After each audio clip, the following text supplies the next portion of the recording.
Amigum sensi curvaci la piaglia raviadi. Amigum Anziani qui va après l'évocation des dérogations pour parler du temps des délégations spéciales. La parole est à l'intervention. Donc on a évoqué les missions, les différentes missions durant l'occupation de l'île. De la même manière, les missions extramuros après la libération. Alors je vais intervenir hors thématique.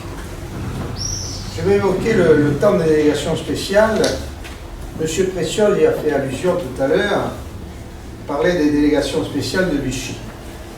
Je vais évoquer celles qui sont installées par le Front National au lendemain de la libération et qui succèdent bien évidemment à celles que Vichy avait installées pour remplacer les municipalités qui n'étaient pas dans l'obédience de l'État français.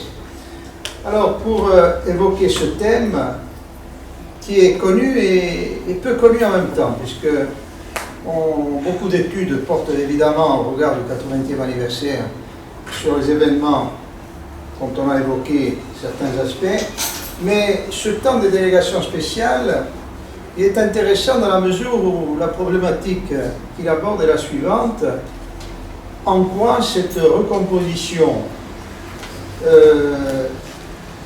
que les délégations spéciales dans leur déroulé mettent en place préfigure-t-elle celle de l'immédiat après-guerre en termes de recomposition politique insulaire. Les délégations de Vichy, bien évidemment, remplaçaient, je l'ai dit, les municipalités qui étaient par principe hostiles au régime de Vichy, avant la guerre, je dirais, qui étaient d'obédience plutôt radicale, et celles qui étaient d'obédience gaviniste, de droite, en prenant la terminologie insulaire, elles restaient en place, exception faite de celles qui manifestaient quelques velléités. Alors le problème qui s'est posé à moi est le suivant. J'ai un point d'observation bien précis, qui est celui du Niol, que j'ai étudié, mais on pourrait m'objecter, vous allez enfermer l'objet d'étude sur lui-même, en ignorant quelques aspects comparatifs. Seulement le problème qui se pose est le suivant, c'est que pour le canton que j'ai étudié, et la commune en particulier, il y a un élément fondamental lorsqu'on étudie l'histoire des délégations spéciales à partir du mois de septembre 1943 jusqu'au mois d'avril 1945, qui sont les premières élections d'après-guerre, avril-mai 1945, c'est que j'ai utilisé un élément incontournable qui est le témoignage oral. Alors sans le témoignage oral, on ne peut pas comprendre le déroulé de cette période. Si on se borne à la seule étude des documents officiels, d'archives, rapports des renseignements généraux, arrêtés préfectoraux, on a un seul aspect où également procès-verbaux des délibérations des municipalités, des délégations spéciales entre autres, avant que celles-ci ne prennent le nom de conseils municipaux et pour les présidents le nom de maire, il est très difficile d'analyser la situation. En revanche, le témoignage oral permet de dévider bien des situations que les seuls documents d'archives n'arrivent pas à appréhender. Alors c'est pour ça que je vais placer ma focale essentiellement sur le Niol, mais au regard de la problématique, les événements qui s'y déroulent sont très indicatifs de ce point de vue. Alors revenons au contexte, à la conjoncture historique de l'époque. Donc le 9 septembre 1943, à l'initiative du Front National, dont on a évoqué tout à l'heure l'élément structurel, est mis en place, ou sont mises en place, de nouvelles institutions de manière à ce que la légalité républicaine puisse remplacer le régime de collaboration de Vichy. Le 9 septembre, donc, à Ajaccio, un comité de préfecture inaugure ce remplacement et le retour de cette légalité républicaine. Alors, les membres de ce comité donc, de préfecture sont les suivants: Arthur Giovoli, François Vittor, Paulin Colonnadistre et Henri Maillot. Ce comité va être étoffé un peu plus tard pour un rééquilibrage politique, mais là, ce n'est pas l'objet de mon propos. Alors, pour en revenir donc au canton du Niort, que se passe-t-il? La veille de l'insurrection, les principaux responsables politiques et militaires des réseaux de résistance au niveau cantonal ont reçu des instructions pour le remplacement donc, des délégations spéciales mises en place par Vichy, par celle donc, du Front National. Le 13 septembre 1943, une délégation spéciale donc, est mise en place dans chaque commune du canton du Niort, à savoir Albertach, Casamaccioli. Mais je vous raconterai que cela a été beaucoup plus difficile, Calaguccia, Corcia et Luzzi. Sur les 5 communes que compose le canton, à la veille de la Seconde Guerre mondiale, aux dernières élections municipales, 4 sont à droite, une seule est à gauche. Alors, droite et gauche, entre guillemets, dans la terminologie villageoise, nous avons les gabinistes, c'est-à-dire le clan François Piètre, centre droit en quelque sorte, à droite, et les radicaux, le centre gauche, donc les anciens casabianquistes et évidemment, dans l'entre-deux-guerres, les landristes. Calaguccia est la seule municipalité d'obéissance radicale, landriste. En octobre 1941, Vichy dissout le conseil municipal de Calaguccia, officiellement pour une mauvaise gestion, officieusement, d'après ce que me disait le frère de l'ancien maire de Calaguccia, François Gérone, son frère Antoine, malheureusement décédé à Fourrières en 1992, pour gauliser. Donc on voit qu'il y a déjà des éléments qui concourent justement à ce type de remplacement. Je reviens donc à septembre 1943. Le 9 septembre, donc, il y a ce comité de préfecture et on place dans toutes les municipalités de l'île des délégations remplaçant bien évidemment les anciennes mises en place par Vichy. Donc le FN, dans la terminologie de l'époque, bien évidemment, ça n'a rien à voir avec celui d'aujourd'hui, évitons les anachronismes qui peuvent fâcher. Donc, mettre en place cette légalité républicaine dans 189 communes sur les 332 que compte la Corse à l'époque. Et sur cet ensemble, le Parti communiste contrôle 56 municipalités, sachant qu'avant la guerre, pratiquement, il était de ce point de vue réduit à la portion commune. Alors pour Calaguccia, la délégation spéciale qui est mise en place le 13 septembre comprend 3 membres. Je vais bien évidemment éviter de citer les noms, parce que finalement ce n'est pas tellement les noms qui comptent à ce moment, ce ne sont pas les noms qui comptent à ce moment-là, mais c'est surtout les éléments conjoncturels qui s'y rattachent. 3 membres, et puis 2 jours plus tard, le 15 septembre, la délégation spéciale va comprendre 12 membres. Alors ce qui est intéressant de voir dans cette affaire, et qui conditionne la problématique, est-ce que nous allons retrouver dans ces délégations spéciales des individus qui étaient aux responsabilités avant le déclenchement des hostilités. L'enjeu, il est là. C'est pour ça que je disais tout à l'heure, est-ce que ce temps de délégation spéciale va préfigurer la recomposition politique des lendemains de la Seconde Guerre mondiale? Cette mise en place se fait sous l'autorité du représentant du Front National, à savoir le responsable politique du réseau de résistance, qui agit sous l'autorité du Front National, bien évidemment. Alors, j'évoquais le témoignage oral. Si vous lisez les rapports liés à savoir aux renseignements généraux ou au compte rendu des délibérations des conseils municipaux, vous n'avez pas véritablement le rendu de l'ambiance de l'époque. Alors j'ai eu l'opportunité donc d'interroger le responsable politique du Front National pour savoir les conditions dans lesquelles il avait été amené à nommer les membres de la délégation spéciale. Évidemment, avant la guerre, il y avait des élections. Vous allez comprendre. Et les élections, elles impliquent la structure planique qui est la colonne vertébrale de cette société insulaire de proximité. Cela voulait dire que si on allait procéder à des élections, on retrouvait soit les mêmes acteurs que la veille du déclenchement de la Seconde Guerre mondiale, soit la prégnance des relations familiales imposant telle et telle famille. Parce que vous savez que le jeu politique au village est avant tout un jeu de famille. Alors, le responsable m'a répondu,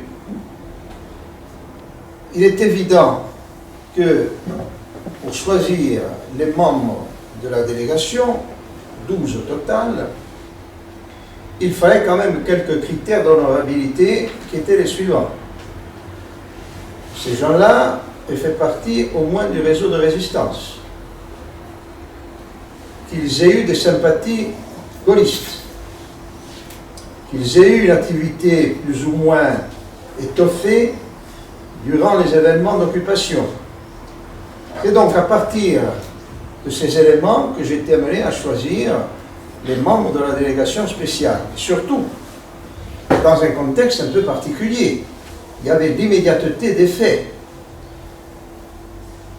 Le 9 septembre 1943, la Seconde Guerre mondiale est loin d'être terminée. L'occupation italo-allemande également. Les combats vont débuter. 13 septembre, débarquement donc des troupes françaises. Puis, il y a cette période qui va jusqu'au 4 octobre 1943. Donc, nous sommes, à ce moment-là, dans un contexte de guerre, aussi bien sur le plan insulaire que sur le plan national. Ce n'est pas avec la libération de Paris que le territoire national sera libéré, après l'offensive des Ardennes, janvier et février 1945. Et puis, sur le plan international, parce qu'il ne faut pas l'oublier, et on a tendance à le faire, nous sommes sur une triple échelle, insulaire, nationale et internationale. La Seconde Guerre mondiale se termine les 8 et 9 mai en Europe de l'Ouest et à Berlin le 9 pour le front Est et le 2 septembre 1945 en baie de Tokyo pour le front du Pacifique. C'est là qu'elle se termine véritablement. Donc il y a toute une conjoncture sur laquelle il faut compter. Alors, pour en revenir donc à mon objet d'étude, je disais au départ que j'aurais aimé avoir un point de comparaison. J'avais essayé de prendre comme point de comparaison le village de Guizone. Et puis, on m'a donné quelques documents, mais qui n'intègrent pas ce fameux témoignage oral. Donc, je ne pouvais pas faire de comparaison. C'est pour ça que j'ai ramené le tout à mon point d'observation. Et d'ailleurs, il est intéressant, à plus d'un titre, au regard du témoignage oral, puisque les témoins, maintenant, ont tous disparu. Donc, le témoignage oral recueilli était fondamental de ce point de vue. Donc, le 13 septembre, se met en place cette première délégation spéciale, et dans les autres communes, c'est exactement le cas, évidemment, puisque les autres communes, mais qui étaient d'obédience piétriste, ont eu à recomposer et à composer avec la conjoncture du moment.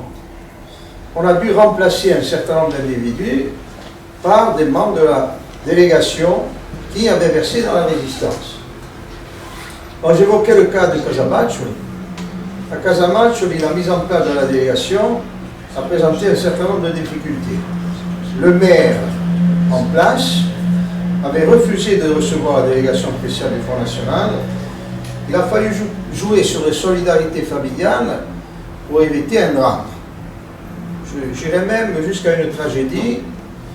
En citant un exemple, un collaborateur devait être brûlé vif en place publique, à l'endroit où se déroule la foire du 8 septembre.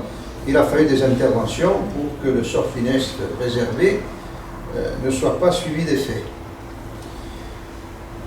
Alors, concernant l'action de cette délégation spéciale, évidemment, la légalité républicaine doit être remise en place, non pas de manière officielle, elle le sera avec les élections d'avril-mai 1945, mais il faut quand même vaquer aux affaires courantes. Alors, une parenthèse, c'est que le président de la délégation spéciale de Vichy, il faut savoir, en octobre 1941, le conseil municipal de Karaguch, je vous l'ai dit, est dissous. Il est remplacé par une délégation spéciale vichiste comprenant 3 membres. Avec, durant cette période 41 septembre 43, une série de règlements de compte. D'après les témoignages, le président était très dur avec les administrés, notamment ceux qui n'étaient pas de son bord. Politiquement parlant, la délégation spéciale est composée de 3 piétristes, à droite insulaire. La veille de l'insurrection, le président de la délégation spéciale de Vichy quitte clandestinement Karaguch parce que les résistants locaux veulent lui faire un sort. On allait l'exécuter. Avec la complicité de certaines personnes du village, il réussit à s'enfuir, il n'est plus jamais revenu à Karaguch. Ceci étant, quel est le climat qui entoure cette mise en place de cette délégation spéciale qui va officier du mois de septembre jusqu'au 24 juin 1944. 24 juin 1944, cette délégation spéciale est suspendue par l'autorité préfectorale et remplacée par une autre délégation comprenant également 12 membres. Alors, je fais un petit retour en arrière. Tout à l'heure, on a évoqué, quand j'ai posé la question à M. Preziosi, le nom de Vital Grimaldi, qui était un ami intime de Jean Ligoul. D'ailleurs, la dernière, du moins avant sa dernière mission, Jean Ligoul s'était rendu à Karaguch auprès donc, de Vital Grimaldi. Donc, ce Vital Grimaldi, c'est lui qui va être le président de la première délégation spéciale mise en place par le délégué cantonal du Front National, qui, je le rappelle, avait rang de conseiller général. Alors, le délégué du Front National, bien évidemment, il est là pour superviser la mise en place de ces délégations, et ce, jusqu'au mois de décembre 1943, date à laquelle il est nommé au groupement des farines de Bastia en tant que chef de service. Mais il conserve néanmoins la main sur ce qui se passe au niveau, puisqu'il y a un comité du Front National dont il anime les réunions. Alors le fameux Vital Grimaldi en question, il est président de cette délégation jusqu'au mois de juin 1944. C'est quelqu'un dont le parcours est assez original. Il est gaviniste d'origine, c'est-à-dire piétriste, et puis en 1937, ce sont les dernières élections d'avant-guerre au conseil d'arrondissement, il est candidat du parti radical, landriste. Et puis pendant la résistance, 42-43, donc il manifeste des sympathies pour cette même résistance myoline, ce qui lui vaut bien évidemment d'être nommé président de la délégation spéciale. Il est instituteur, et ça m'amène à vous dire, et là je me suis amusé à faire un sondage socio-professionnel, que les responsabilités sont dévolues essentiellement aux professions administratives, je dirais intellectuelles. Par rapport à la composante sociologique du village, nous sommes dans une société agro-pastorale où les professions donc pastorales, agro-pastorales représentent plus de 70% de la population et du corps électoral essentiellement masculin à ce moment-là. Il le deviendra ensuite, il aura donc une composition qui intégrera avec l'ordonnance du 26 avril 1944 l'électorat féminin, ce qui a fait dire à Paul Silvani dans son ouvrage Corse des années 30, Colomba a pris également son bulletin de vote, doublement du corps électoral insulaire. Donc ce Vital Grimaldi, donc, il est aux affaires, il dirige cette délégation spéciale dans un climat assez particulier. Climat assez particulier puisque Olivier avait évoqué l'épuration, et à Karagucha, le leitmotiv, c'est sus au traître. On travaille là-dessus. D'ailleurs, le délégué du Front National avait reçu des instructions de la part de la préfecture, comme ses homologues dans les autres cantons de Corse, à savoir qu'il fallait comptabiliser ceux qui avaient contesté la République et qui avaient versé dans la collaboration. Malheureusement, les instructions qui ont été données, même si elles ont été respectées par l'autorité de la résistance locale, n'ont pas été ensuite par l'autorité préfectorale, puisque les listes nominatives, commune par commune, et je les ai dans des dossiers, seulement je ne peux pas les publier, bien évidemment, n'ont pas été suivies des faits. D'ailleurs, j'en reviens au 24 juin 1944, l'autre délégation qui remplace celle du 13 septembre, qui est suspendue. Pourquoi est-elle suspendue? Tout simplement parce qu'en raison soi-disant de dissensions en son sein, mauvaise gestion communale, etc. Mais il y a un autre aspect qui se profile et qui est à la conjoncture, qui est lié à la conjoncture, c'est, là ça devient intéressant, et c'est là, cela nous renvoie à la problématique de départ, est-ce que ces délégations vont préfigurer le paysage politique de l'après-guerre? Eh bien, d'une certaine façon, oui, parce qu'il y a une rupture avec le monde politique d'avant-guerre au village. Il y a l'apparition du mouvement socialo-communiste. Majoritairement, la délégation du 13 septembre compte 8 socialo-communistes sur les 12 membres et 4 piétristes. Seulement, ces socialo-communistes, à 90%, ce sont des anciens radicaux. Et est-on véritablement dans un paradigme de reconstitution politique avec l'apparition donc de ce mouvement qui est surtout le témoignage ou l'illustration d'un conflit de génération entre de jeunes loups qui veulent se faire une place au soleil et les anciens du clan radical. J'ai évoqué le phénomène d'épuration, donc à Karaguch, c'est une réalité. C'est une réalité parce qu'au mois de juin 1944,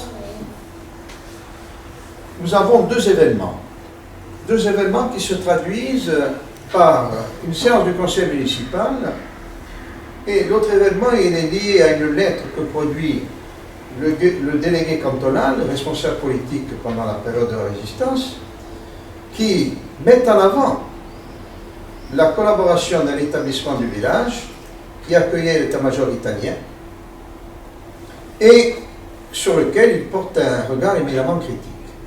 Alors, la réunion du conseil municipal qui précède la rédaction de cette lettre, qui est rédigée au lendemain du débarquement allié en Normandie, le conseil municipal donc se réunit tout simplement parce qu'on constate à Karaguch la présence d'éminents collaborateurs. Là, je peux citer les noms. Il y a le colonel Mondier, il y a également Madame Bellan, collaboratrice notoire, et puis il y a l'adjudant-chef Dupuis.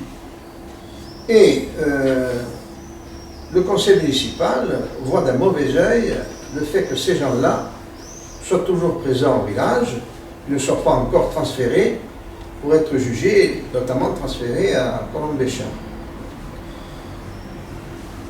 La majorité du conseil municipal vote pour que des sanctions soient prises à l'encontre de ces collaborateurs qui agissent en toute impunité.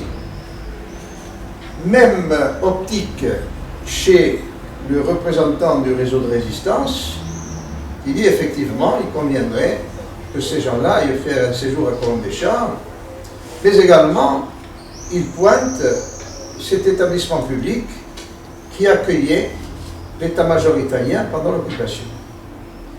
Donc, En quelque sorte, nous avons affaire juridiquement à une espèce d'étau en mort parallèle. La légalité de la délégation spéciale et également le rapport moral du représentant de la résistance. Effectivement, rien n'est fait. Alors, un autre problème que l'on peut soulever, je l'ai dit au début, dans quelles conditions les membres de ces délégations sont-ils nommés? Honorabilité des personnes, rôle plus ou moins important dans la résistance. Également, il y a un autre paramètre, mais que ne domine pas de représentant cantonal, parce qu'il n'est pas originaire du village, son épouse l'est, mais lui n'est pas originaire du village. Alors les subtilités du jeu villageois, il ne les comprend pas, ou du moins, il ne veut pas entrer dans ce jeu. Alors il y a beaucoup d'interventions qui sont faites auprès de sa personne, pour nommer telle et telle personne, tel et tel membre de telle famille. On voit déjà que malgré ce que l'on suppose comme pouvant être l'amorce d'une recomposition, le système clanique est toujours là, puisque c'est le jeu des familles qui domine. D'ailleurs, le représentant du réseau de résistance, en tant que délégué cantonal, au moment où il place les membres des délégations, est approché par certaines familles. D'abord, on lui demande s'il veut être maire de Karakoutch. Alors, il refuse parce qu'il dit, il avait entendu un amico straniero, un fichier au Tchadagomanda. Ce n'est pas quelqu'un qui n'est pas du village qui va nous commander. Et ça, il a compris très bien. Et puis, l'opportunité veut que, en décembre 1943, il est nommé à Bastia au groupement des farines. Ce que, forcément, lui donne un argument pour éviter toute compromission. D'ailleurs, son caractère ne l'invitait pas à le faire. Donc, ce jeu des familles se développe. Et, en juin 1944, Vital Grimaldi est remplacé par un dénommé Antoine Lugiani. Et cette nomination elle a son importance, parce que, en étudiant la composition patronymique et le taux d'interparenté de chaque délégation, je me suis rendu compte de deux choses. Que le taux d'interparenté était très fort, à plus de 70%. Que les délégations spéciales étaient composées également de gens qui étaient plus ou moins apparentés. J'en veux pour preuve que la délégation de juin 1944 a à sa tête Antoine Lugiani et parmi ses membres Pascal Lugiani qui est son beau-frère. Ils sont d'obédience socialiste. Alors durant ce laps de temps, il y a deux choses que l'on peut observer. C'est la poussée du mouvement socialo-communiste et entre les deux le recul du groupe piétriste, dont certains vont rejoindre le mouvement socialo-communiste. Toujours ce jeu de famille, ces tensions, et notamment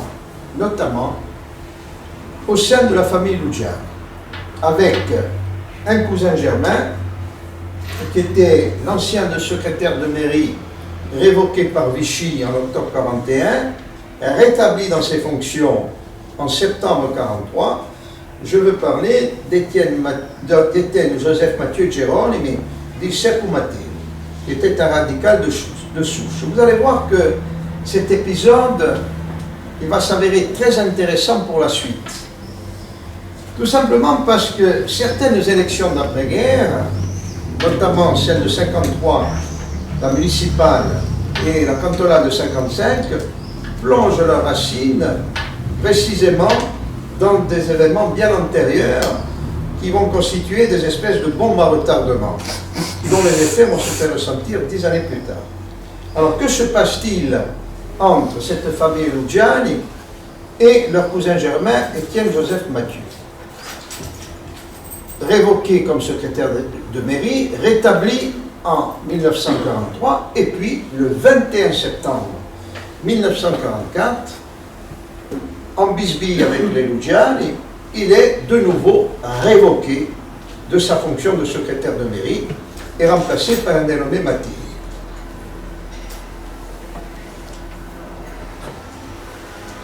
À ce moment-là, va naître une haine des plus tenaces entre la famille Ruggiani et la famille d'Étienne Joseph Mathieu Gérard, qui va conditionner, je le répète, 2 élections d'après-guerre, dont une va déterminer l'avenir politique du canton. Ce n'est pas rien. Le 16 novembre 1944, du fait de la mobilisation, les 4 membres de la délégation spéciale, dont le président, sont obligés de démissionner puisque la mobilisation les réclame. Donc ils sont remplacés par de nouveaux membres. Et là, ça devient également intéressant parce que le président de la délégation spéciale, nommé par la préfecture de Corté, n'est autre que Vital-Antoine Gérôme. Alors ce Vital-Antoine Gérôme, il était premier adjoint du maire élu en mai 1935, le commandant Jean-Pierre Lègue, mais qui, résidant à Toulon, ne pouvait assurer ses fonctions notabilières à Calagouche. Et il faisait fonction de maire. Donc là, il se retrouve président de la délégation spéciale. Et ce même mois de novembre 1945, la délégation spéciale change de dénomination. Elle devient conseil municipal et le président devient maire, non plus président. Alors cette délégation, elle va assurer ses fonctions pratiquement jusqu'à la veille des élections municipales du mois d'avril 1945. Et qu'en charge pour elle de préparer ces élections. Mais durant ce laps de temps, toute une agitation politique va préfigurer ce que vont être ces élections d'après-guerre. Le problème qui est posé, va-t-on retrouver les mêmes personnes qui étaient aux affaires avant la guerre et qui vont se retrouver aux responsabilités après la guerre? Seront-elles les mêmes? J'en terminerai là, puisque d'abord mon intervention du point de vue chronologique s'arrête en avril 1945. Je disais au début que le témoignage oral était primordial par rapport aux documents d'archives. Je vous en ai administré la preuve. À la veille des élections d'avril 1945, on fait un état des lieux des forces politiques, commune par commune. Et les renseignements généraux sont chargés justement d'une photographie politique à la veille des nouvelles élections qui réinstaurent la légalité républicaine. Pour Calagouche, les renseignements généraux dressent le portrait de chaque membre de la dernière délégation spéciale, du moins conseil municipal, présidé par Vital-Antoine Gérôme. Alors sur les 12 membres, 11 sont qualifiés de piétristes et un seul est qualifié de radical. Alors si un étudiant veut travailler sur le thèse de doctorat à ce niveau, et en se basant sur les seuls renseignements généraux et leurs rapports, il passe à côté de la plaque. Pour la bonne raison qui est la suivante. C'est que Vital-Antoine Gérôme, le président, est taxé de piétriste. Et là, il y a une contradiction. Il était premier adjoint faisant en fonction de maire d'une municipalité radicale, dissoute par Vichy en octobre 1941.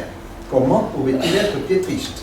S'il avait été piétriste, le conseil municipal en place n'aurait pas été dissous par Vichy, puisqu'il était dans son optique. Donc la première erreur. Et les autres erreurs se répètent pour les 11 membres, qui sont à la fois radicaux et surtout socialo-communistes. Donc, peut-être que l'erreur est à dessein. Quoi qu'il en soit, elle reflète les enjeux qui prévalent avant les premières élections d'après-guerre, et notamment à Calagouche, mais également dans une autre commune, Lotzi. Lotzi, où un des favoris serait l'ancien maire et membre de la délégation spéciale, du moins élu en 1922, mais d'obédience piétriste, ayant je ne dis pas le nom, versé dans la collaboration, à tel point que 2 villages au Niort étaient appelés Lac-Seron-Verlin, Casamance-Ridoux.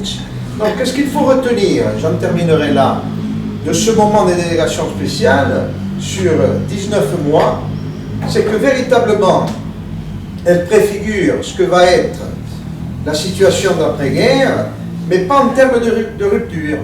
Je dirais simplement que nous sommes dans une rupture et une continuité dans la rupture, mais également une rupture dans la continuité. Pourquoi?